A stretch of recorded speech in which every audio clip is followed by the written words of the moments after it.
Welcome back, ladies and gentlemen, to the North American Fall Regional number 2 here as we get into our winners match here of Group B, and it will be Naventic going up against Gale Force Esports. It's a match that we've seen time and time again by now, and it's a match that has almost never disappointed when it comes to these two teams in North America. I'm joined once again by Mr. Dunktrain and Mr. Dread to find out exactly what they think about this match, because let's be honest, they're the best people to ask.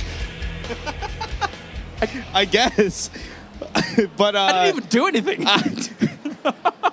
Just that transition, I guess. Mostly it comes down to, I think, they have a lot of the same priority heroes. Yeah. Both of them, I mean, Naventic didn't look too great in the last matchup specifically. They did a lot to understanding their win condition and did a really good job punishing on every mistake we saw Astral Authority make, but at the same time, their draft priority seemed a little weird. Yeah. And on this other side for Gale Force, it just felt like they were so slow to really kind of take off, even when they have dominant compositions. Both of these teams actually didn't look impressive in the early game.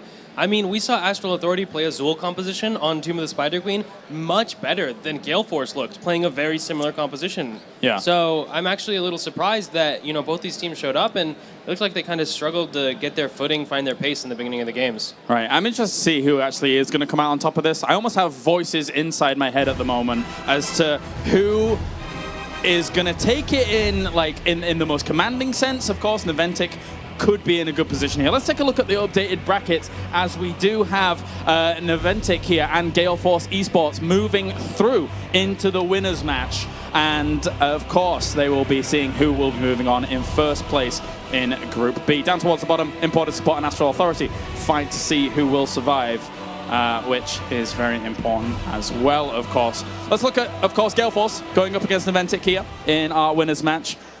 They didn't have the smoothest of starts to the day. Neither team did, by what we anticipated them coming into the tournament with. Is that kind of like them just kind of getting used to the setting, getting used to the environment, and will they probably draw better games out of one another? What do you think? I think they'll definitely draw better games out of one another. Yeah. But I think the one thing for me that the only impressive feat that it really was like, okay, that makes a lot of sense, that was a really good play, was from Naventic. Just when they fell behind at the very end there, they knew exactly what they needed to do to win, and they did all the things right. And I think for Gale Force, they had the same opportunity to show those things, and they almost never executed. So for me, that is the major selling point, is I'm leaning a bit towards Naventic just for that. I think Gale Force is going to be really hyped to beat Naventic, though, in the group stage, because Fan does not want to lose to the team he came from. I mean, it's hard to say just how impactful that is to your mentality as a player, but we saw Fury on Murlocs at last event, he wanted to kill Gale Force. He just wanted to destroy them, and they did. So I think Fan is going to want to do the same thing to Naventic, man. He just left, and he wants to show him, look, dude, I'm the best, and now I'm not on your team anymore, so you're going to get wrecked. It's a fair assessment. I like it a lot. We shall see going into this game, of course, if that is going to come true. Of course, on the other side with Naventic, the fact that they do have Jason in place now, does he feel like, I don't know, certain pressures to perform against such a high-stakes team here in Gale Force? I mean, this is probably one of the most important matches that they're going to have throughout the tournament. Do nerves play a factor there for him? Or? I think they do a bit, but he looked pretty comfortable. True. Not only body language-wise, but then just in-game. He looked comfortable. Like his Zagara, there was a moment or two where maybe he got caught out and picked on the upper half of the map, but any player would be in that situation, could get caught with the rotations that they had against them. Yeah. But even when it came to the Maws and the timing, he wasn't overly patient, which you very much see with a lot of players. He was proactive with almost every Maw he had, and usually they were good. They sometimes great. So I think he has what it takes here. The pressure might be on, but he can execute. Sky Temple will be our map here between the two to start things off. It's a map that we've actually seen them go up against each other quite a lot of times now in the past. Are you expecting anything in particular coming out from these teams here? Well, on Sky Temple, I think I expect to see Akaface play Brightwing. I think I'll go ahead and call that out. I think that's very probable at this point. We're probably going to see a medic ban. Continue. Probably a medic ban. I've been thinking about it. I've been trying to find the answer. I don't know if I have it yet, but I really feel like a lot of it comes down to, because Jaina's very rarely played in NA, and with how many burst healers or burst characters have been nerfed, outside of Falstad once you get Stacks and Li Ming, then there's not too many major burst heroes, and with the heroes with sustain being so much stronger, like Hammer has, and like Lunara sees a lot of play. I think the answer is that Medic sees a little bit more play and value in certain situations than she has in the past. Plus that Hammer Stim drone. Yeah. Ooh. I don't know if that's 100% it, but I feel like that has got to be it, right? Like it has to do something with the nerf of the DPS. I mean, we saw Kael'thas, and even his DPS was not like, wow, that was insane, like bursts from a mage. Only Li Ming and Falstad really kind of have that anymore, other than Jaina. All right, well, it's definitely something to consider because it has been, as much as I did joke about it, it has been rampant, completely rampant throughout this. Likewise, is Auriel something that can be contested between these two teams? I would expect so. I mean, we've seen Auriel to be very highly prioritized earlier in the day and yesterday. Yeah. So I imagine that both of these teams are playing it, but there's also something to be said that maybe they'll hold strategies. You heard in the interview after the last match, Kenma sounded like he didn't think this match was that important because when you're really sold on the idea of you're going to top 4 either way, maybe it's more value to hide your strats right now. And even if you go to loser's bracket, at least it's not single elim yet. Whereas in top 4, you have to win the match. If you lose one match in top 4, you're out. Yeah, I agree, and we talked about it yesterday on like whether or not, like historically, is it more valuable to just lose in the group stage and then worry about the back half of the games if you're that confident? And so I agree that I think it might be a less priority for both of these teams. But when it comes to the Auriel, we saw Gale Force first ban and second ban. They banned at every single position they were in the draft, so I think that might be something we see again from them. All right. Well, of course, make sure to join in the discussion with the hashtag HGC as well over on the Twitterverse, as it is currently buzzing for Heroes Esports, so make sure to get involved on that action, as well as include the hashtag as to who you think is going to win this. Is it going to be Gale Force or is it going to be Naventic? All important here, because taking that first seed is important moving on forwards, especially from what we saw yesterday. Although that being said, it's Murloc Geniuses that actually took the second seed with some very varied styles. So even taking the first seed here might cause you some interesting situations going into that bracket, but so many of the teams are very well honed and very well versed here that it can be interesting. So on screen now is Naventic, as we have Mr. Kenma here looking to get ready and good to go. Zuna. Why am I saying Kenma? Because they're brothers. Obviously, it's easy to get them mixed up. They look a lot alike. And he doesn't have a beard anymore at the moment. That's why. No. Yeah, he doesn't. He's not running the faux hawk either, or the mohawk that he gets once in a while. I really like when he gets that going. Like that's fun. It's pretty intense. And then on the other side, I mean, talk about that hair. Oh, Crowing. Ravishing, glorious even. Glorious, look at it. Look at it go. It plays the game itself, actually. What? I can just say anything and make you trigger. I don't know.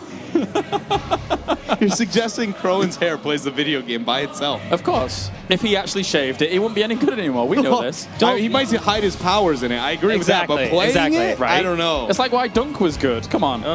Yeah, see? Even he agrees. For sure. Well. All right. Well, of course, here is Jason as well. And he did play well in that first series. Like, didn't really let nerves get to him too much, along with the rest of his team. So he has gelled pretty well here with Naventic, right?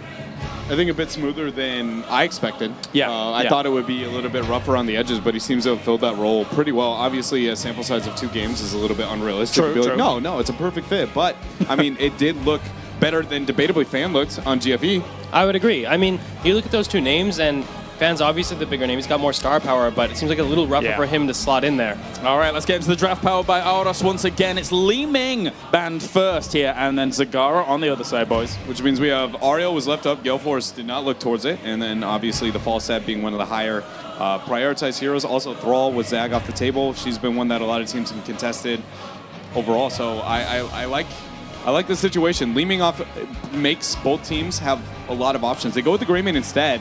They prioritize that very high in their last draft, so I'm not surprised to see that, especially because it's one of Greymane's better maps. Instant response by Gale Force on that Falstad Murden, though, not opting to even look at the Auriel. They know exactly what they're going for, and to be honest, I really like that. I think Murden has shown time and time again he's an excellent hero right now. People have been putting up insane performances on him, and of course, Falstad is Falstad. I always like to see people have these snap calls early on in drafts when they're like, as you said, we know exactly what we want. We know exactly how we want to play this map. Obviously, they're all both very good choices anyway, especially the Falstad here on Sky Temple, right? Yeah, they are. And now I want to know if Naventic moves into the Thrall or not with Zag off the table. I don't know if they're going to prioritize it as high because it's not a bad map at all for Thrall. Yeah. But it's more the solo laner doesn't exist as heavily on some of the other maps, but it still does exist, right, to a certain extent. And he can gain a reasonable amount of value. He's great in the skirmishing, but they don't. They go with it early Johanna, too. That's interesting choice. On this map especially, Yeah. I feel like Johanna does not get as much value here as on some of the other map choices where the rotations are valued more heavily. Is it not a relatively early Uther as well, considering? Ish. I think that slot for a support is not totally uncommon. And in NA, a lot of the times we do like to high prio the Uther with the opportunity to go like things like Kerrigan and stuff in the back half too. So For a support, but don't you think that during this tournament so far, Uther really hasn't been highly prioritized compared to the other supports? Yeah, definitely. And it already shows these teams have made. I mean, the fact that Ariel was first pick, first ban essentially for Gale Force in the first set and not even touched here shows that there's a major adjustment here. I think if they go with the medic ban, it'll show that they are making adjustments. I don't know. With the false set and Li Ming off the table, I don't think they're going to be worried about it as much. They go with the Zeratul instead. I think I like that option. I feel like Naventic actually has to ban Medic here because Maybe. if Gale Force can play it, then it's insane in their comp. They already have the false dad to disengage with Gust if Medic's ever caught out, plus the Muradin is so good on that front line. Johanna is one of the weakest initiating tanks in the entire game, and if Uther gets onto you, then you're already out of position in the first place. So I agree. They go with an Ariel choice instead. So she's going to be removed for them. So I agree. Gale Force has the opportunity to go Medic. I don't think they have to. But it's definitely a choice. To go with the Rhaegar Sonya and said this is default their first draft on Sky Temple. I mean, we saw pretty much this exact draft Exactly, earlier today. I think. Like literally Exactly the same. Muradin, Sonya, Rhaegar. This is just so standard NA. It's actually kind of crazy, and I didn't expect to see Sonya get played by Gale Force since she was pretty much ignored earlier in the tournament. Yeah, I agree. I was surprised to see her picked, especially with all the other options for the melee assassins. But now Naventic, where are they going to go with theirs? I have a question about the Sonya in general. Is it because Gale Force now has not only Michael Udall, who's probably on the Sonya, but also Fan? Does it allow, well, whilst we see the Tyrael Kerrigan, we'll get onto that in just a moment, but does it allow Gale Force to synergize all the better with Sonya, knowing that they have multiple players that are so good with it, and thus someone like Fan, for example, can follow up knowing the capabilities of a Sonya as well as he does? No, it's definitely an advantage. Even then, when it comes to drafting, like if you have a crazy niche pick that one player plays very heavily and you still have the Sonya, you have the option to pick that and just be like, all right, we're going to put Fan, we're going to put Michael, whoever can play that range. So it is a huge advantage to have at times certain heroes, and having that dual play ability is insane. I don't want to dwell on it too much, though, of course, because we have Tyrael Kerrigan locked in on the other side of an Naventic. So this is a strong, powerful comp. The Tyrael is actually the tank I was expecting earlier in the draft from Naventic when they had the Greymane setting up with the Tyrael. You know, we saw that fall off a little bit with the recent changes, but I still think it's insane. And now their comp actually dives unbelievably hard. Does something that has blind fit in really well here for Gale Force? Oh, they go Tychus. They go with the Tychus instead. I don't think I like that choice into this matchup. It has a reasonable counter response in terms of the gank if it manages to survive, or not the gank, just even the team fighting and the death ball that they're facing into. But I think I almost would have liked a beefier front line and then somebody who can turn around the team fight afterwards. I even like Arthas is the first thing that comes to my head. I don't know if I'm totally sold on that pick either. But Johanna, Tyrael, I mean, it's a really good death ball composition. They do struggle in sustain outside of the Greymane. If they do manage to kill the Greymane early, they're a very burst-focused comp. All right, well, those are our lineups in and ready to go here. Dunk, what do you make of them so far? This is an interesting lineup by Naventic with a lot of power behind it.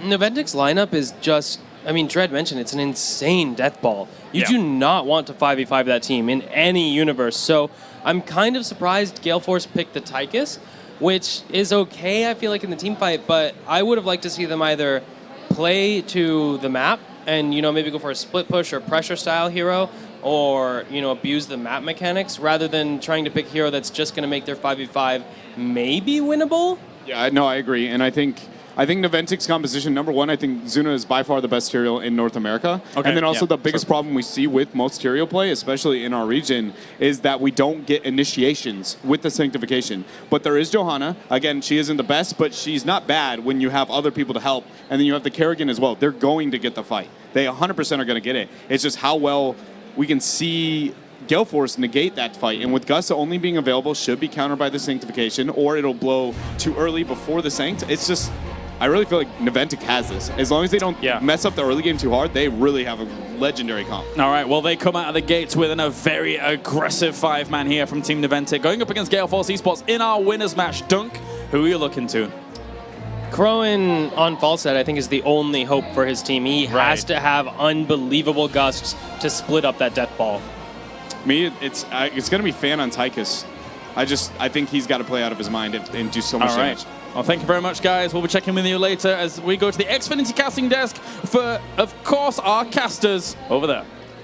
All right, Gilly. Well, Kenma told me don't expect exciting games, but the way that they drafted, I feel that we're going to have fireworks right out of the gate. Jay-How, to me, this feels like they are channeling their inner Chinese team right now. This full melee death ball, double melee assassin, if you consider Greymane, double warrior with Uther there, 2 different ways of invulnerability.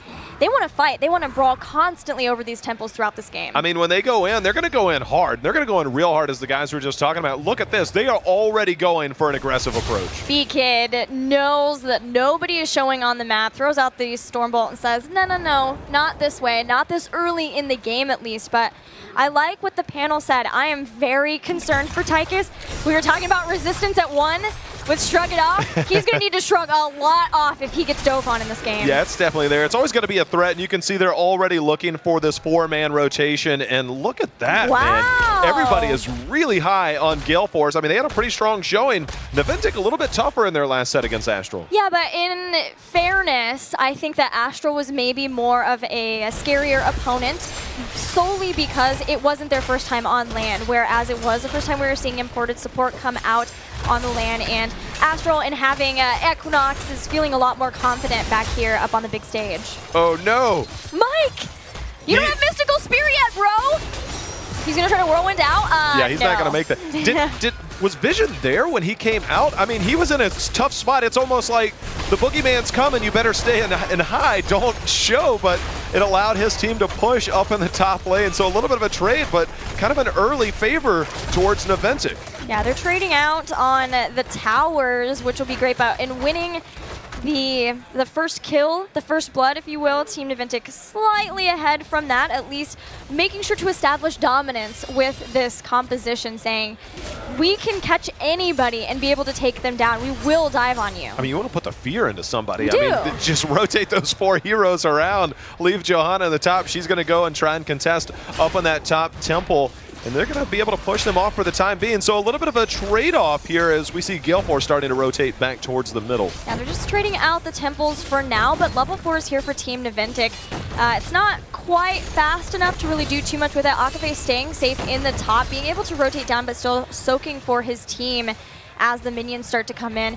And with keeping Falstad in the bottom, that's forced Tyrael to come down to respond to him so that they don't get ahead in the split soak. So Naventic making all the right decisions for this first temple phase. You know, in that moment, Gale Force was down. They didn't have talent level 4, so they ended up rotating down, allowing Falstad to continue to do what Falstad does. He can rejoin the fight whenever needed. So, you know, a little bit of a smart play there. I think this early game, we're probably going to see the respect on the rotations out of these two teams. And then eventually, the next temple phase, Gil, you're going to be at the bottom. I think that's when things are going to open up a little bit, when we see a little bit of a team fight go on. In those team fights, Gale Force's positioning has to be so solid. Tychus, not very much of escape in run and gun. It's not super far, and he didn't even go for the talent that eventually gives you range on that. Sonya, too, has to be very conscious of what cooldowns have been used when she wants to go in with Whirlwind fully in, because she'll be relying on a lot of people grouped up as the melee from Naventic to give her self-healing, but if Condemn's still there to stop that,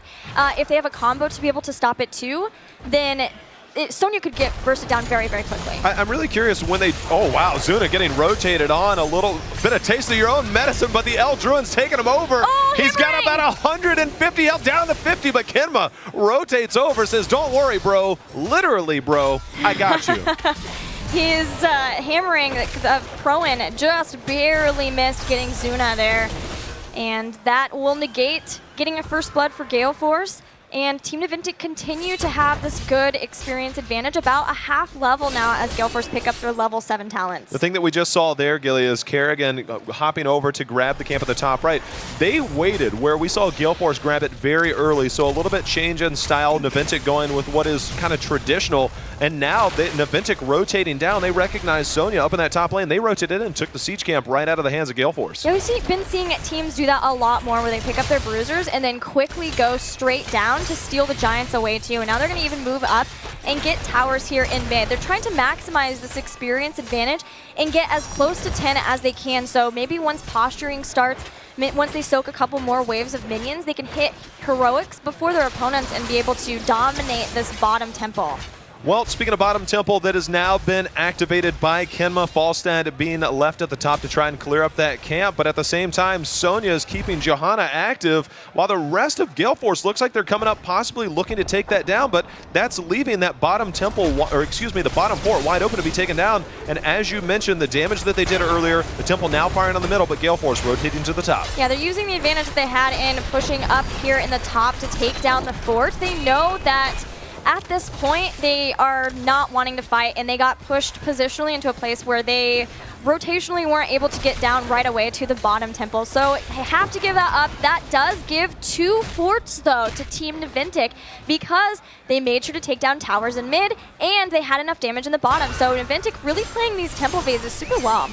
Nice disengage by Crowan, but the cancellation of the flight, that is going to be the death of Falstad, getting caught out in level 10, picked up with that kill. Oh, he was so close to close. flying out. It was so close. I saw the condemned start, was like, go, you can do it. You can get away. But it was all in vain. Another kill for Team Naventic, and is what has been a low kill game so far, despite Naventic's composition. They have this very brawl heavy style, and yet they've also been doing a good job keeping up the rotations.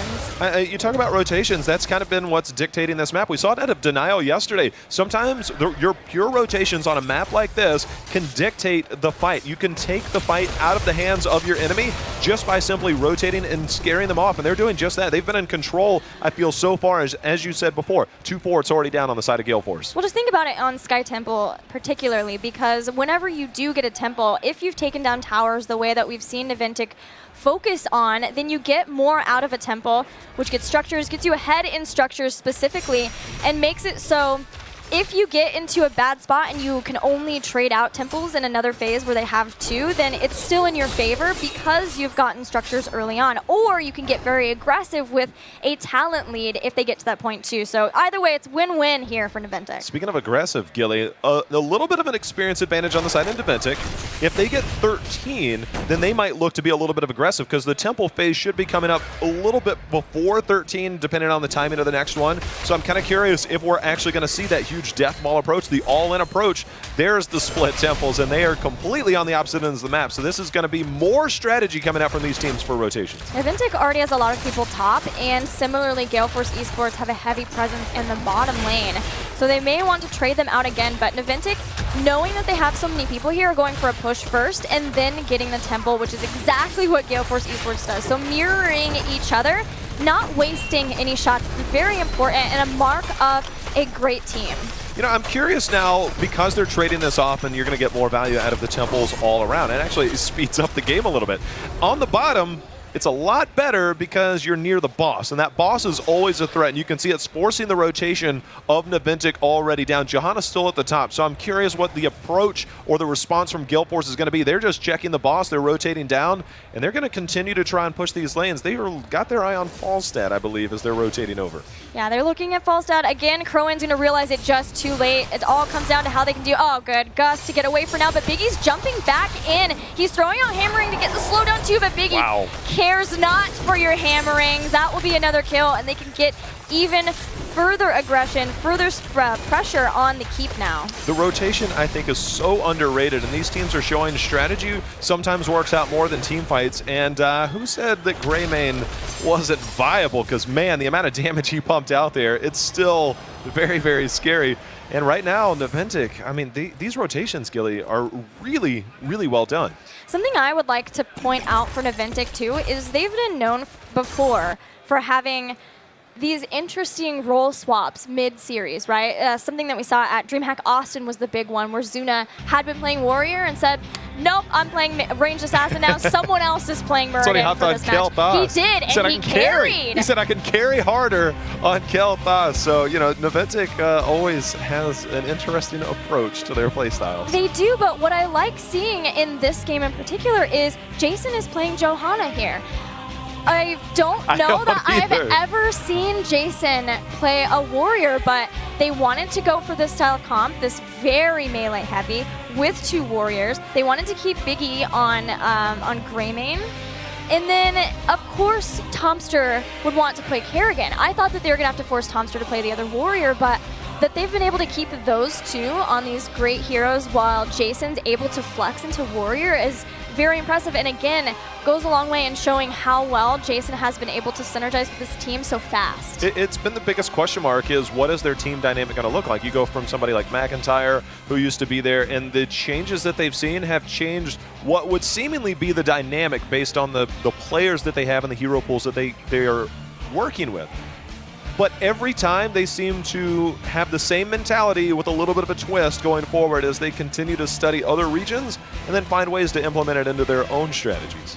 Yeah, it's been very great. Guys, we are making sure that all the settings are ready. We'll be back in the game very soon, but so far in this game, it's looked dominant for Naventic, but not at all in the way that we thought it might. They've got this comp that it almost seems more like we're scared to fight, like they're going to be scared to fight us, but we don't have to force the fight. We can still use that fear in a way of getting ahead rotations, in our rotations, and because of that, they have better structures down. They're ahead in experience. They've been constantly ahead, even though it's a low-kill game, J-Howe. I want to talk a little bit about what you were just talking about with the rotations. I know that's something we've talked about already, but if you look at the early game, they were able to sniff out Michael Udall. They're on Sonya. They got the pick, and they dictated a little bit more for a few more minutes. They got the kill on Crowan up at the top. They caught him out, and then they caught Crowan again. And each time that's happened, it seems like it's been at the most inopportune time for Gale Force, and then Gale Force is forced to just let Naventic dictate and take what they can, and that's why they've been able to kind of rotate down, trade forts, but at the same time, they seem to be giving up a little bit each time those things happen. But still, Gale Force have stayed in this very well despite losing some kills, losing out maybe in structures slightly more, in that they aren't way behind. They are only even a little bit behind in experience. So if they do start to get in a big team fight or want to find some picks of their own, then they won't be in a huge disadvantage when they do that. An interesting pickup there is Double Strike for Kerrigan at 13. A lot of times we see the extra range coming out, and you can see that they are committed to staying within because that actually pairs, you know, when you look at the level 4, Fury of the Swarm, that extra basic attack damage. So, you know, kind of a little bit of synergy going on as far as their approach to be able to stay close, stay tight, and of course under that sanctification when it comes time. On the other side, lots of self-sustain for the members of Gale Force, realizing how scary it is if somebody gets caught, since that's already been a problem for them. They have Mystical Spear for Sonya. Also, that's the stuff for Tychus. So trying to get some self-heal for him, maybe, if he gets in trouble. Are they going for a keep here? Wow. They sniffed out that there was no boss, and the keep is so valuable. Trading a keep for a boss this early in the game, and there's no boss that's going to be taken. Just the threat there, the damage. That's forcing him back out of Gale Force.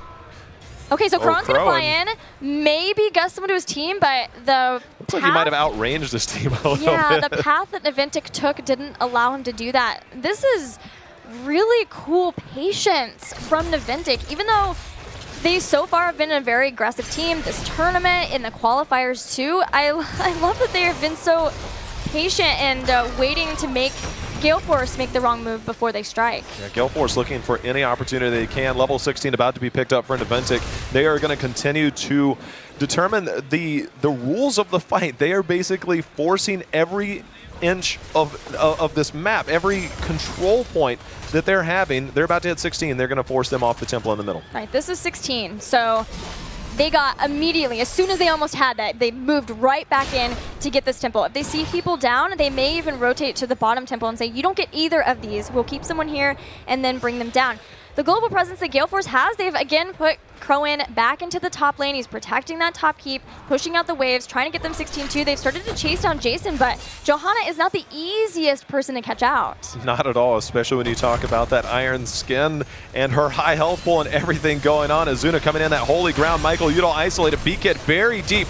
The drill coming out as well. I'm curious if we're going to see the actual dive in as Michael Udall posturing up. We see the Wrath of Berserker coming out on the backside. Jason is there, Gilly. Jason took down the drill too, so his team can jump on in. That would be a very scary thing for a heavy melee team. Ancestral healing has been used, which means Gale Force wants to get into this now, knowing they don't have that anymore. Combo hits a few people, and Sanctification for the full melee composition. B-Kid way separated out from the team. Maelstrom and Divine Shield used, and a combo comes back in. No team has lost anybody yet, but Sonya and Falstad finally will be dropped. Jason, perfect condemned to keep everyone else from Gale Force in the fight. Wow, Zuna on the left side. Up at the top, we have B-Kid, and they are just going back and forth. Tyrael ends up going down, but at the same time, Tychus went down. That is a 5-man wipe, and all you lose there is a Tyrael, and guess what, Gilly? That's a boss. They are still two temples standing.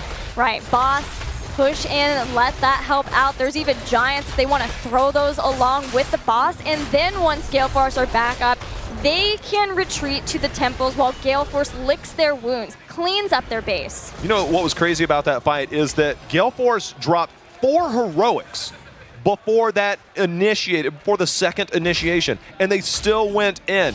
Everything was still on the board. I would think only 1 heroic was used on the side of Naventic before that, and then they were able to just take complete control.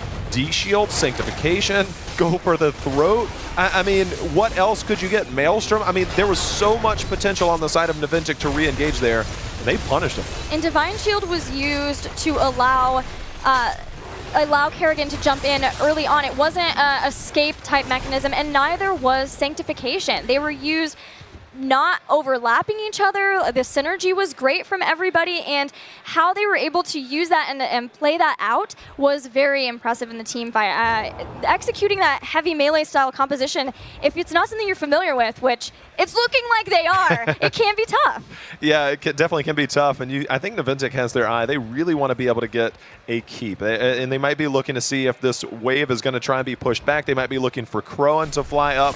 They are nowhere to be seen on the map. I love this strategy. I'm just wondering, it's a gamble, right? You either get it and you go up, and if Falstad flies up, then you know what you're getting a hold of, or you grab the camp and just say, hey, you know, let's take what we can, clear this out, and hope that we can get a keep out of this. Yeah, when you see everybody up there, they knew people were off the battleground, and the minute that Gale Force Esports picked up Giants, they picked up Bruisers, and they'll finish off this keep. Probably, maybe start backing. Wow. Nope, they're going for core. Never mind. Sanctification is up, Gilly. Sanctification is up. The drill is down. Sanctification is there. They are all in on the core. It's down to 80%. It's going down quickly. The Mighty Gust only puts out Kenma, and you can see the core is going down quickly, and there's not going to be enough damage. Thompson goes down, but that is an all-in from Naventic, and they took complete control and took game number 1. Oh, shot calling from Naventic from start. Look at Thompson. He's like, did you see that? I think Topster was maybe in disbelief as I was. If you had come to my camera, my face was the exact same way, actually. Topster was like, yeah, you like that? Wow. I mean, that is textbook on something on another level. That was the pick early, the pick middle, the rotations were perfect, but I want to hear what the guys at the panels have to say about this game. That's right, Naventic taking a 1-0 lead here to start things off with a powerful composition that they were able to bring to the table, and even some very cool decision-making, I think, throughout that game, right, Dred? No, I mean, they flat out, in every way, shape, and form, outshot called GFE. It was like, not even close. Their decision-making, what they risked, what they gained in a lot of situations, constantly giving too much control and vision on the side of GFE, showing where they were, and they were like, well, we're just going to go top. And then just kept abusing that over and over again, even starting at level 1. All right, highlights from that game there. I'll interrupt you there, Dunk, before we actually get to you, what you're thinking. As this was even like the first moment, unfortunately for GFE, that kind of went out of their control. Udall getting caught in that position. The thing that really struck me was we were talking about how insane the death ball was from Naventic, but then there were just not 5v5 fights. it was just picks and rotations and picks and rotations. So despite having the global advantage in the form of Falstad, GFE got absolutely destroyed all over the map. They kept getting caught out of position and picked off by Naventic. It's interesting to see how it all played out. I mean, if you're in GFE's shoes here, how do you kind of approach this game differently? How do you deal with this kind of composition? Well, number one, I think that when you see a Kerrigan, you think we don't win until 10. That's the exact opposite with the composition. Their composition is weakest when it is 10, or before it's 10. Try and worry about the early game aggression. And then number two is you can't, against a team that has better team fight potential than you can't lose in rotations too. You have to win one of the two, which we saw them from the very beginning lose. So, Naventic's just bodied. And I think we saw Gale Force making those panic rotations because they realized they can't take a fight. And this was the most impactful team fight in the entire game, really, where Naventic really seized full control over the game. Up to this point in the game, Naventic had been winning. No question. They were always ahead on rotations and a little ahead on experience and structures. But Gale Force at least played damage control enough that they got to take an even talent tier fight. It didn't go their way because, like we said, Naventic's comp was insane for 5v5. But Naventic just outplayed them the whole game. Even towards the very end where we saw that call by Naventic, it felt like GFE was a little hesitant as to whether or not they were actually going to go back. I think there was maybe a 5 or 6 second window where they were pushing with the two giant camps thinking maybe we can just kind of trade keep for keep, but then all of a sudden it dawns on them and realizes they have to go back.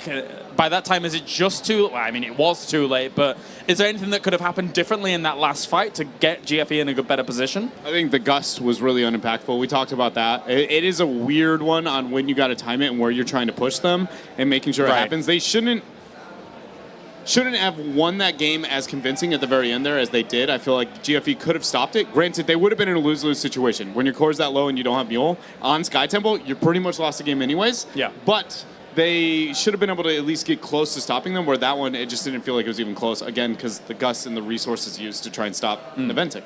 All right, our next map is going to be Battlefield of Eternity, picked by Naventic, and not exactly the most common map throughout the best tournament. Map. They're the only ones who play BOE, in my opinion, effectively in North America. What makes it? What really shines for you for them on that map?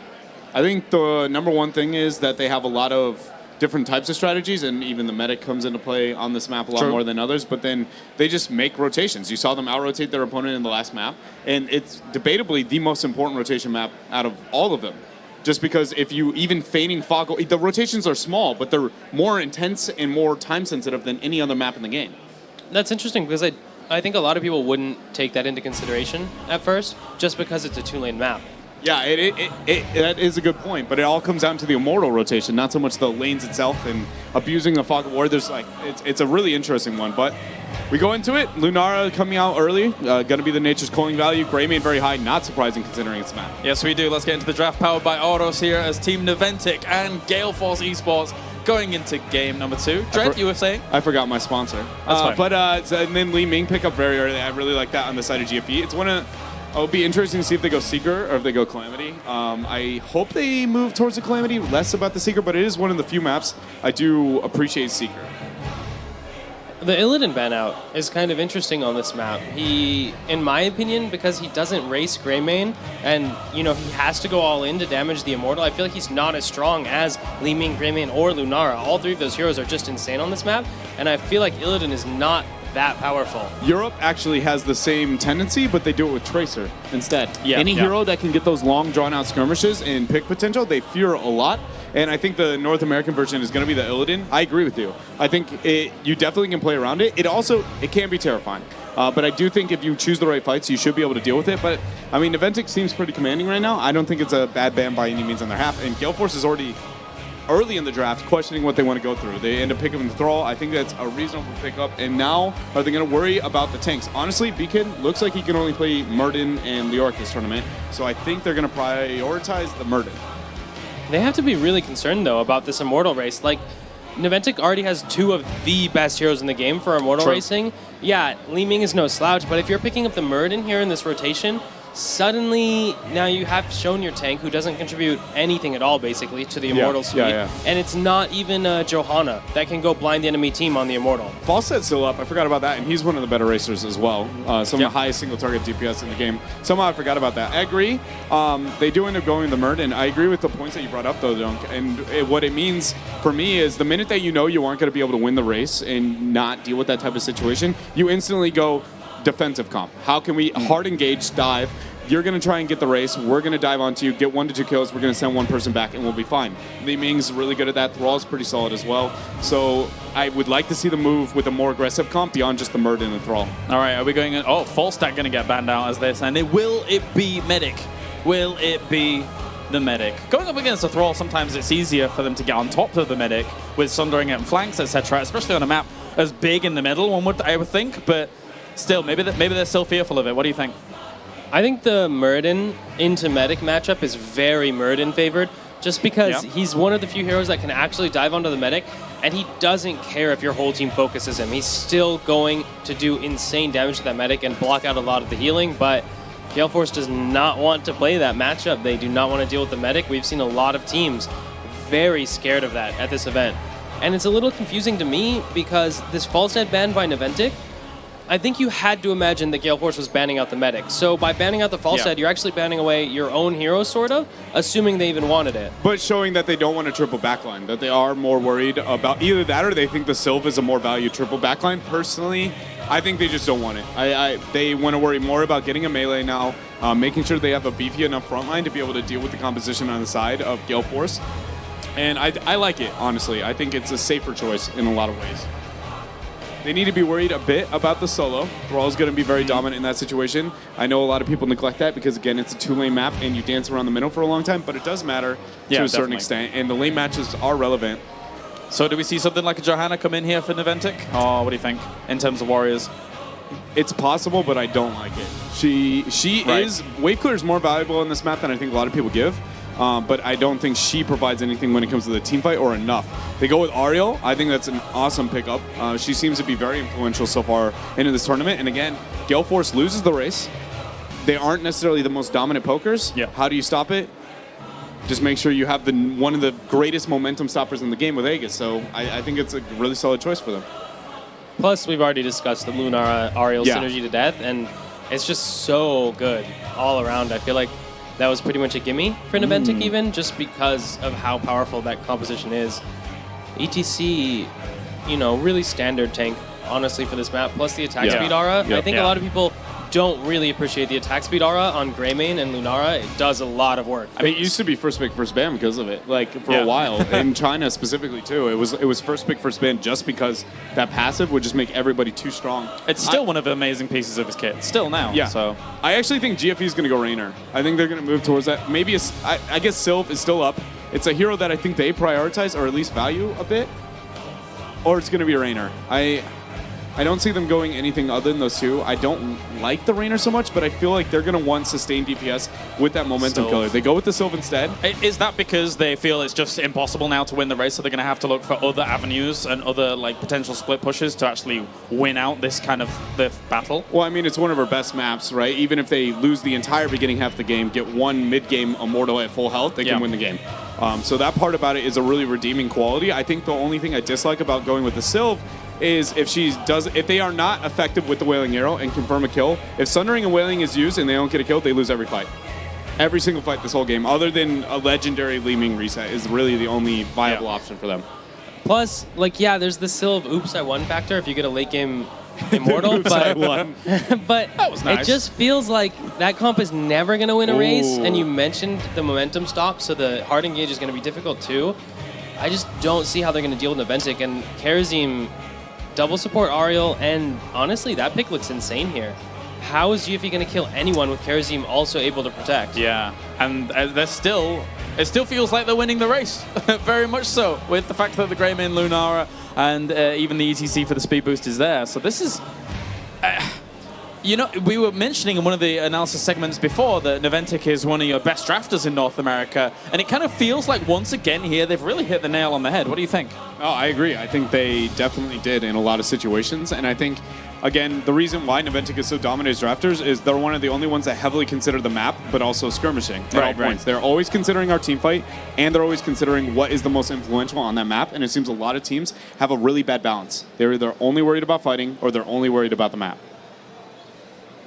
Fair play. All right, well, looking at the lineups as a whole, though, what can GFE really do? We were mentioning the Sylvanas, the fact that she does provide the potential counterbalance to that race. Maybe she can try and find pushes elsewhere. Do they need an Immortal for it to really work, or is it? Can they make it work somewhere else? They need an Immortal. There's no way you're just hard pushing against a Greymane Lunara. They'll do so much damage to you while you're trying to hit that wall. So I think the game is really going to come down to, does the Sunder Wailing Arrow kill someone? If not, GFE has no chance of winning a team fight. Well, you say that, and that means you're hinging on level 10. Before that, is it impossible for them to get these Immortals then? What do you think? No, then it's always possible, right? Like, it just comes down to mispositioning and things alike. So it's possible before. All right, getting into game number 2 now. Battlefield of Eternity. Team Naventic going up against Gale Force Esports. Duncan Dredd, who we're looking out for. Fan. We haven't seen him on Thrall recently, especially with GFE. He's got to be a huge playmaker. That and growing.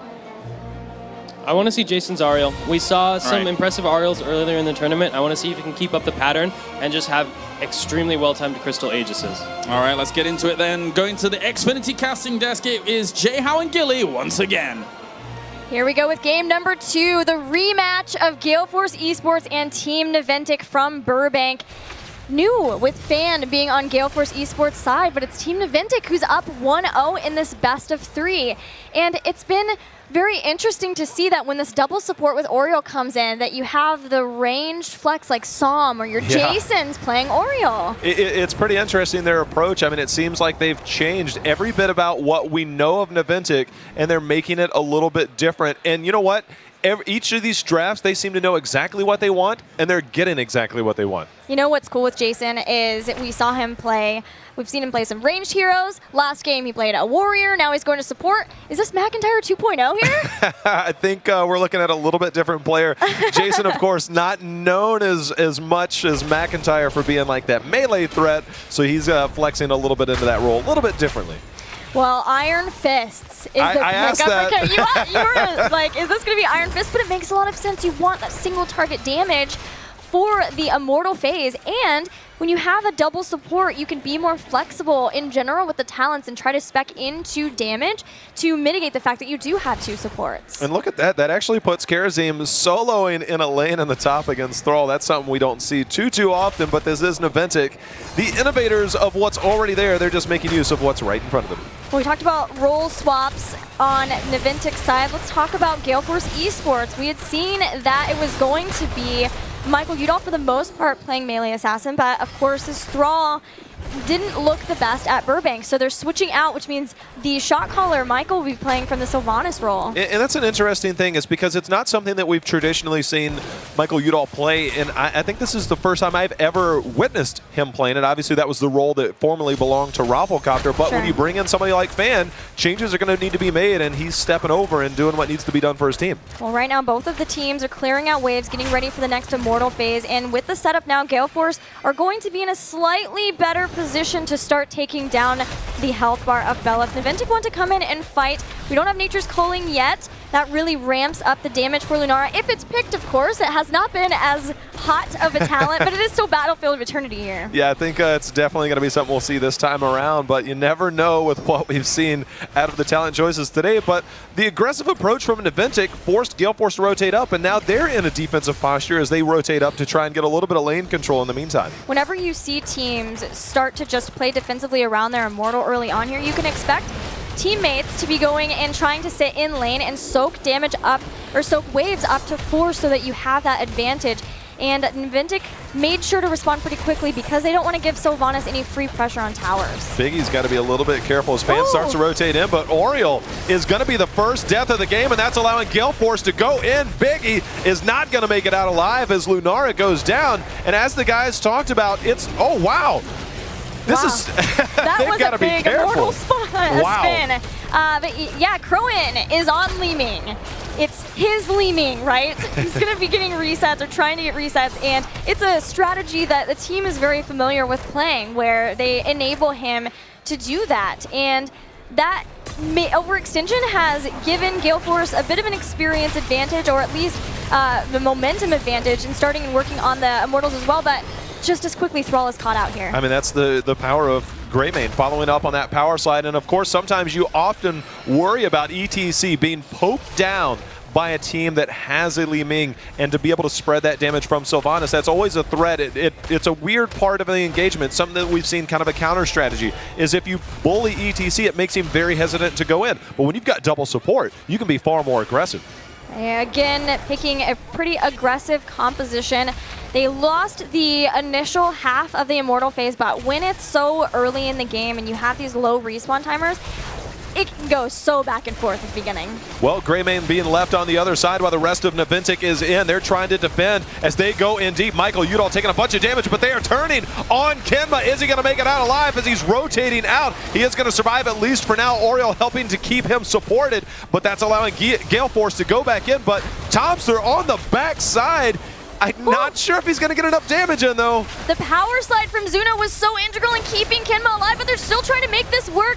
Finally, the Immortals go down, and still Gale Force Esports were barely able to win that, but they lost so much for it. At what cost? That is a lot of cost, but at the same time, the death timers are short enough. I'm curious if they're going to be able to get Sylvanas and team rotated over enough. It doesn't look like they're going to be able to get there quick enough, but as the guys talked about, all it takes is one Immortal during the middle game, and even early game, you can get a lot of value out of Sylvanas. We've seen some of the top tier teams like Misfits to be able to have some very quick games on Battlefield.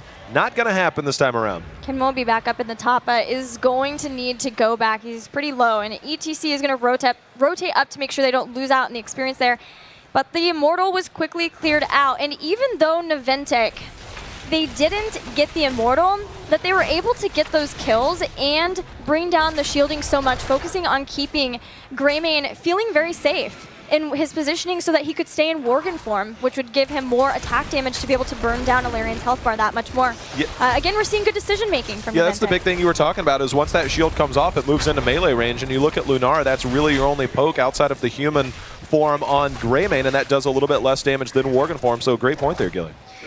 Now they are picking up level 7 talents with Gale Force Esports, not far behind on their own. No cleanse picked up. Of course, Oriole can't get cleanse. She's going to be grabbing a blinding light, so she will be making sure that she has Ray of Heaven up more often. But even getting Echo of Heaven for Karazim, no cleanses here, even for like Muradin or Thrall with the wolf form.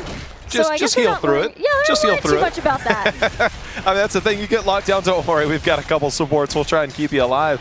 And that's exactly what they went into. So, a little bit different approach, and I don't blame them. With the only lockdowns, you have two different lockdowns. One's a root, the other one's a stun. But, of course, that Sunder, if it comes out at level 10, of course, is going to be a little bit different to deal with. Yes. Both of the teams are starting to set up for the next Immortal phase, which means getting your mercenary camps. The Bruisers were grabbed slightly faster by Team Naventic. Maybe moving up. I don't know if maybe they're trying to catch somebody if they rotate up to try to deal with these. But still, with grabbing them a little later on and moving straight to the middle, Gale Force Esports are all in the mid at the beginning of this phase, but it ended up spawning at the top, so Naventic are going to push them away. With no cleanse, does that mean that we might be seeing a stage dive? I forgot about the Wave of 4, so that might be a little bit of a different approach, but we are battling around the Immortals. We'll see what happens in a couple levels. But a little bit of an experience advantage, and depending on where these spawn in the approach, this could be one of those drawn-out things. It might be a race to 10. It's a battle within a battle. I think Zuna will still go for a mosh pit here. There are a lot of places where you have to funnel through chokes to get back to your base. So as long as he is very patient with that and waiting until they can burn down members of Gale Force Esports with this Lunara pick and the cocktails of Greymane, then as the retreat goes in, if they all start to go even in a choke boat like this, where you've got the walls and then the rocks right in front of it, then Zuna can go in and try to get that max damage mosh pit. Well, they are just swapping sides on the top and bottom, so it looks like it's going to be a race. Both teams committing to it. We're going to see who, or excuse me, that's not a race. That's a defense. Defensive race. It's a the defensive best kind of race. Wait a minute. Blue on blue, red on red. They're just going to posture around the defensive approach. But again, if this draws out any bit longer, you've got to be careful. Level 10 coming up. I like that Gale Force sort of pulled Naventic up by going after towers with Sylvanas, and now Kenma has taken a bunch of damage. They used Attainment Strike to push B-Kid away into a wall so that he would be stunned out and they could get Kenma to safety. But now Gale Force wants to move into, they know that they can't really defend versus the poke because their Immortal has already brought down so much, they have to bring the fight to Naventic. Yeah, it's going to be an interesting approach as Gale Force continues to push in just a little bit. We are seeing Calamity, not Seeker, come out. So those magic missiles, while they are landing, aren't doing as much damage. So the threat there isn't quite as high as now we see Naventic starting to rotate up and try and force this back just a little bit. I really like Calamity build, especially with Dominance, because you do so much once you start to get a kill. And they might be going for that right now with ETC blown up so fast, and now they're on the chase. Crowin throwing out magic missiles, and they at least can start to burn down Beleth. Where did he go? As B-Kid gets taken down, the return damage. I mean, you can posture up. The rest of the team was just fine, but B-Kid getting taken down. And now we see the aggressive approach continue to come in. The cleanse on a Michael Yudo. The orb just misses Biggie, but Crowin is going to go down to Kenma as he's keeping up his aggressive approach. Level 10 was picked up. He instantly goes into 7-sided strike, but very low right now is Naventic. They've got to regroup. They're pretty low, but ETC is starting to move back in. Murden is still farther out, and Li Ming is dead for a few more seconds. So that will be it. Naventic picks up an Immortal. And at this stage, it's really important that they continue that process because they are going up against Sylvanas for Gale Force's side. Who needs Greymane in a team fight? Just leave him on the Immortal to deal all the damage. That Worgen damage is for real, Gilly. But level 10 now picked up by Gale Force. They're going to be forced to defend. Another low shield Immortal going to be pushing here, so not going to get a ton of value, but look for that wall to go down and possibly a little bit of an engagement coming out from Naventic. Right, Mosh Pit is available, and 7-sided strike is almost there too. They do have Wailing Arrow if they want to stop a heavy engage. Gale Force Esports does, but they are playing much more passively. They know that they're just going to have to defend at the wall, because if they get caught outside of this, it's going to snowball like that. Yeah, it's nothing you want to give up. You don't want to take too much of a risk, but you can see Michael Yudo and Crow in there between Sylvanas and Li Ming able to finish that off. And that's actually forcing Naventic back. They do get the root in onto Biggie, but 7-sided strike in return. That might have been a little bit more of a defensive posture, but at the top, we've got B-Kid taking a lot of damage as well. I saw Fan pop Wind Fury. I really thought he was going to go in and maybe drop a Sunder, but not finding the right spot to do it just yet. Again, Jason nailing those detainment strikes to make sure that his team can get out of any danger. I love the placement and the angle that he's taken with those to hit him against the wall. I mean, he knows what he's doing, so the approach that we're seeing, one minute you see him playing Warrior, the next minute you're seeing him play support. I kind of like what they're doing with Jason here. I just like detainment strike in general. I think it's a really cool ability, and it rewards good positioning and play. That you can see them, you can either knock people away. He even picked up Heavy Burden, so if it stuns though, you have that added bonus of a slow with that too, which we may see comboed with Unfair Advantage at 13. The well takedown there is very underrated. It's something that we see talked about from time to time, but we also see that when a team fight drags out and you don't have that well to drop back and it might be on the friendly side, all of a sudden that retreat looks a lot different. Sylvanas locking down the buildings. Naventic's going to have to push back a little bit. They can't just continue to give up poke. Biggie is focusing on Michael Yudo with every careful auto attack, wanting Sylvanas to get away from this fort, and they keep it alive. They don't give Gale Force any extra experience, and that means Naventic is nearly there for a talent tier advantage as we have an Immortal phase about to start. That's a scary thing to face, Gilly, and I think Gale Force recognized that. They're trying to be very aggressive. They understand, and they've got to back up a little bit. Zuna, did you see how clumped they were, Gilly? Yeah, do you see my face right now? I was a little scared at that point. But that is, they get out, that's fine. Naventic are totally okay with just trading out at this point. They know they have Greymane, they have Lunar, they can get to halfway, and then almost maybe identical. Yeah, Li Ming can do a lot too. who really wins that race, and that was on the friendly side, but now it's back to top and bottom. So the approach here for Naventic with that talent tier advantage, they're looking to be aggressive on the defensive side. That's going to allow them a little bit to push in. It's going to be a while for Gale Force to get 13, so I'm curious what their approach is going to be here. I like that Naventic, where it was defensive positions for the Immortals, chose to trade, knowing that they would still have that talent tier advantage, because now it's in a position where it's not as scary. If they want to go in for an attack, there's more open spaces. They can try to make Gale Force group up, but they do have poke, as we're seeing them use to their advantage to bring this down.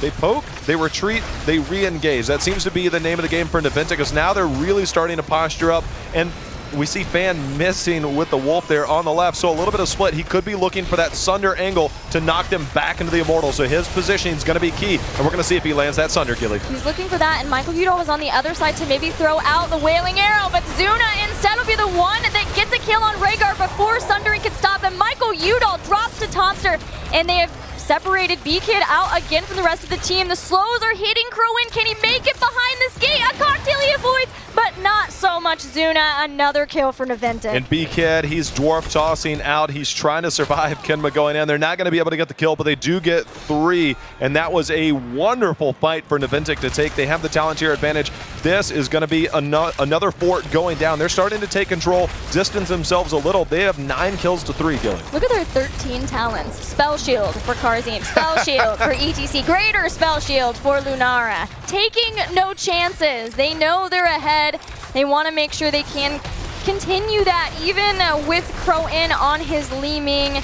And now Beleth moves on to towers, and Naventic is getting farther and farther ahead in that experience advantage. 15 to not quite 13 yet for Gale Force. And you want to talk about making sure you're drafting well for the map and against your opponent. I mean, that's exactly what Naventic did. Level 13 still not picked up for Gale Force, so Naventic continuing to be aggressive. They're not going to be able to get the keep. Zuna, he's very far forward. You can see they're coming up to do a little bit of damage. Level 13 has now been picked up by Gale Force. They're looking to re-engage. B-Kid goes in, he gets the dismount, but another detainment strike there. We got to be careful. Span going in. It could be for him to engage as the Sunder comes out, Gilly. A fast Crystal Aegis on Jason himself to stop that, and they go right back into the fight. Sylvanas and Leeming drop instantly here. That's the question that you have is Michael Udall experienced enough on Sylvanas to know when to be aggressive and when not to be aggressive? But that engagement, or the re-engagement from Naventic to come in, that's going to allow them to take a keep, and that is crucial on this map. But now they have B-Kid isolated. B-Kid does get the Ancestral Heal, but they still have him in their sights, and he goes down. Another kill for Naventic. Sylvanas and Leeming were blown up. Yeah. The Crystal Aegis damage, they had the turnaround too with Greymane. Tomster showing that although he doesn't get to play that hero as much, he still can. A mosh pit gets canceled out. That one is stopped.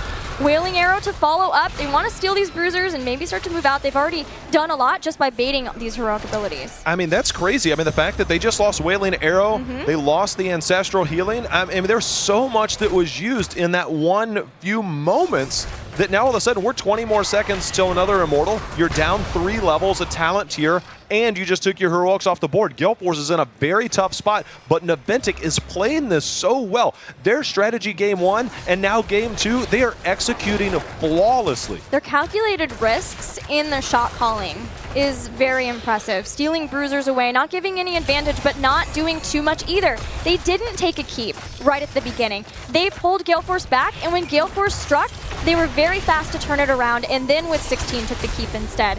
Patience, but measured aggression has been Naventic's game this entire series, and again, they'll start poking down the Immortal. And you can see Zuna posturing up, just trying to bait out anything that he can. I mean, look at how much was used to do damage on Zuna, and his health bar barely moved. And now Tomster continuing to poke away. He stays in that human form. Look for him to be aggressive. As you said, they take their opportunities and they capitalize on them. And you can see they recognize, all right, we're being pushed back a little. Let's regroup. And this is the name of the game. They just continue to poke, regroup, and then look to engage once again. Biggie looking so focused there. A lot comes down to him, not just as Lunara, but as the bestow hope target for the team. Even getting the Will of Heaven at 16 on Oriel to give him more attack speed. So a lot falls on the shoulders of Viggy playing Lunara on Battlefield of Eternity. Now this is interesting. this is interesting. It's on the friendly side, and you can see that Gale Force recognizes they're going to have to do something. The Sundering only catches one on the backside. Tomster, 7-sided strike is out. B-Kid is very deep. Avatar has come out, but the Wailing Arrow hits 3. They're continuing to be aggressive, but nothing lands just yet. But the power slide in allows B-Kid to take a lot of damage. Ancestral has landed here, Gilly. Tomster's on the other side. If he finds somebody super low, he might go for it. There it comes with the jump. Akaface nearly drops, but does stay alive. It won't be the same for B-Kid as Murden goes down. Akaface falls to the auto attacks, and Naventic can turn right around. Looks like maybe they want, nope, they're going to jump in instead. I mean, this is tough. This is going to be a fully shielded Immortal, and you are down a talent tier. This is potential game winning for Naventic and Gilly. Those 3 spell shields at 13, every time one of those huge orbs lands from Kron, almost nothing happens. It's the damage mitigation is so huge right now that it's just dictating the initial team fight, and then Naventic is just rotating back in and taking what they want. 14 kills to 3. That's one thing I like about Lunara, is her level 13. Greater spell shield. Yes, it's greater spell shield for one, but her level 13, there are so many options for her at multiple talent tiers, and it makes her a good hero to have even versus something as scary as Li Ming, because you can pick that talent up.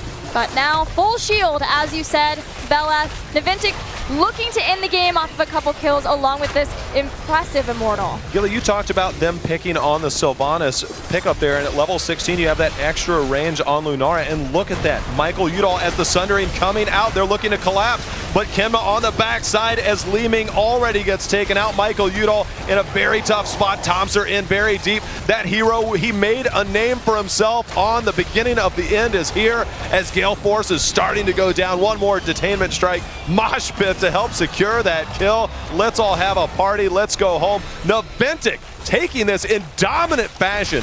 2-0 over Gale Force, Gilly. Impressive play by all of them, but I loved Tomster at the end, sitting in wait for Sylvanas to come out of Haunting Wave like, hello, please join me. Took him down 1v1'd Rhaegar for the next kill, and Team Naventic, amazing decision making, fantastic play, will be the first team to make it out of Group B. Anytime I get to see Tomster go back on Greymane, I'm not going to complain. I mean, if you guys aren't familiar with Tomster, he made his name in the spring circuit playing Greymane and dominating. He earned the name T-God out of that, and he shows exactly why he deserves that nickname. But has also shown that now he plays a lot of other heroes too, and if they need to, someone else can play Greymane to allow him to play something like a Sonya. So has brought a lot more flexibility to Naventic as he has been on it. And that will be it. The roster swaps we got to see of both of these teams coming in, but Naventic showing how fast they've integrated Jason into the team in this series and even in the last one versus Astral. They were able to get picks whenever they wanted, and this is just part of the replays that we see, the poison damage that you see coming out from Lunara. The double support just played so well with this comp. They had enough damage to challenge the Immortal. They had enough zone control with Zuna. They had enough supports to keep up an ATC. As you see, just going in, they got whatever they wanted. The composition was fantastic for this battleground, that they had Lunara, they picked Nature's Calling, but even Greymane too. Lunara was not the one trying to solo down an Immortal, which you often would see in that. It was Greymane instead. Greymane back right, there. Because 40% increased attack damage. It makes a lot of sense, and you get to keep Lunara with Oriole to increase her hope. Great job by Naventic. Gale Force Esports will have to wait for the victor of the next match to see in our Deciders match who will move on, but that means Naventic will play Murloc Geniuses tomorrow. Naventic played so well. This is like a Naventic highlight reel that we're watching here because they made plays, I mean, just each time the Ancestral lands, but they weren't able to do enough there. But Gilly, this was just an amazing performance from Naventic. Well, now we are going to hear from Naventic themselves as Jake is waiting for an interview with Zuna.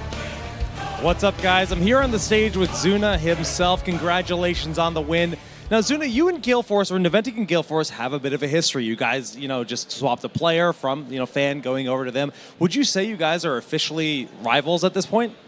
I don't know if we consider rivals, but we always have good games when we play against each other. So good games they were. You guys got the 2-0 victory. That means you're moving on to the playoffs facing Murloc Geniuses. Murlocs just came off a win. Are they the big threat that you're worried about? We're worried about any team, so when we go into it, we're not going to underestimate them, and they did win last regional, so they're definitely a strong team. Like, just speaking about NA in general, like, what do you think the layout looks like? Is Denial this new team that's kind of found their place in the meta because, like, compared to Burbank? Are they gods that are a big threat looking for the win? I think Denial is definitely a strong team, but I think more than anything, you just have superstars on the team. Like, iDream coming back is just a huge thing because Caffeine and K1 are already going to shine, and then you just have a third person. Now with 3 people, the majority of the team is just a strong core. All right, last question I got for you is I know you watch a ton of Korea. Do you think NA has any chance versus Korea when it goes to BlizzCon? We definitely have a shot, but I don't know if we'll win the whole thing. All righty, Zuna. Well, thank you so much. Congrats once again, man. Yeah, good luck in the playoffs. But you know what, guys? Before we go to a commercial break, we actually send our gentle giant Jay Howe out into the wilderness of PAX to interview some of the attendees. Let's see how it turned out. All right, we're here with somebody who's from Heroes of the Storm. I recognize you because you came out of Florida. You avoided the hurricane 4 packs. Which do you think is better, the hurricane or Heroes? Heroes. You're on a stranded island. You have 1 game to play, and it's here. What is it? Oh, if it's here, huh? What about packs do you love the most? It's just seeing everybody, especially people like you, Jay Hal. I said packs. All right, so you're obviously a Heroes of the Storm fan. That's why you're here. Who are you rooting for and why? Murloc Genius. What? Why? Because Murlocs are awesome. Do you think that they're short and they have a hard time fitting into camera angles? Okay, outside of Heroes, outside of people, what do you want to hear or see from PAX? Eventually, I would love to make my way over to the World of Warcraft Legion booth. How about... I am here with Crowan's Hair. Crowan's Hair, how's it going? maybe... We're going to interview him, and he doesn't know it. Sir, how are you? Good. Good. Okay, apparently he wants to be interviewed. This guy likes the camera. What's your favorite part about PAX so far? Pretty much seeing all the new games. Okay, outside of anything Blizzard related, people related, Heroes related, win related, what do you want to see at PAX? I would like to find the closest energy drink salesperson. We're getting to the end of the escalator, so we're going to cut this short, else this guy is going to hold us liable for his injuries. Oh, it's over there? Oh, perfect. Found it. Worst interview ever.